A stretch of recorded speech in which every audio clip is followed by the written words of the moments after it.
လုံငယ်2ရက်လောက်ကမှဖြစ်ပျက်သွားတဲ့ဖြစ်ပျက်တစ်ခုပါအဲ့ဒါကတော့ကဘာဘွားနဲ့အုတ်ကကဲတလုံးကျွန်တော်တို့အိမ်သားကိုကြားရောက်လာခဲ့တယ်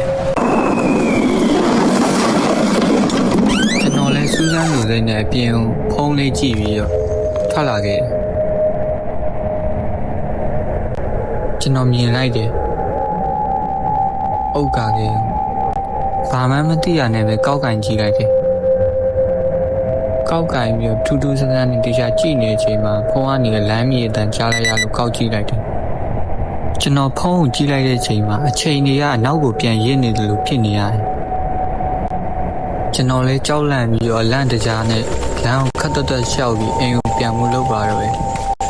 အမှားရင်ဇလန်စတာပါလမ်းမှာခလုတ်တိုက်ပြီးတော့ချော်လေးသွားပါတယ်အဲ့ဒီအချိန်မှာကျွန်တော်ရှိမှလူတယောက်မတက်ရက်နေအောင်ထွေးလိုက်ရတယ်